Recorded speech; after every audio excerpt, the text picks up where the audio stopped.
You've done a terrible job.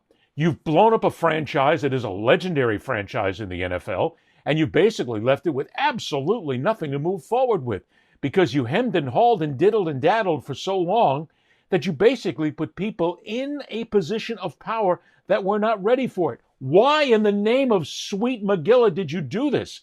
Was this just to save money? It can't be that. You're loaded. And not only that, the Miami Dolphins are a loaded franchise when it comes down to their money. You've got plenty of money there.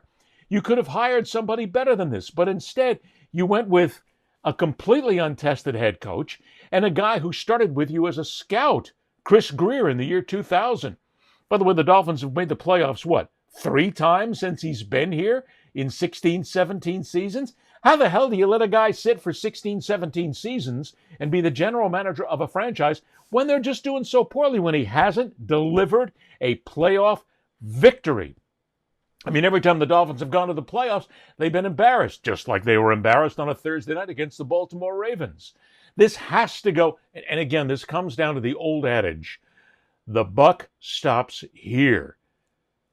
Mr. Ross, Steve, buddy, pal, you got to find the right people. You got to let go a little bit. You got to open the purse strings here, and you got to spend the money. It's the way things are made in the National Football League these days. And you got to find somebody who actually has a track record and can come in and rebuild this franchise, because that's what you're in right now. You're in a complete rebuilding mode, totally bottom up.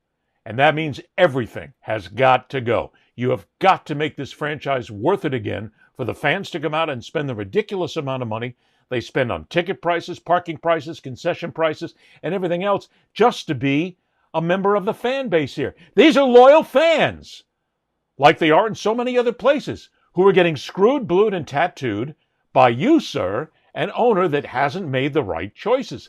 Admit it. Here's what I want Stephen Ross to do. And he'll never do this, I get this.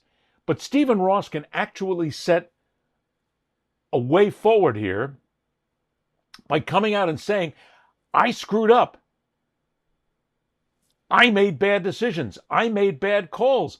I'm going to make things better from here on out. That's what you got to do. Admit you made a mistake. And I guarantee you're going to get a lot more respect from the fans and others around the National Football League. Don't just sit there in your ivory tower and say it's their responsibility. It's your responsibility. You hired them.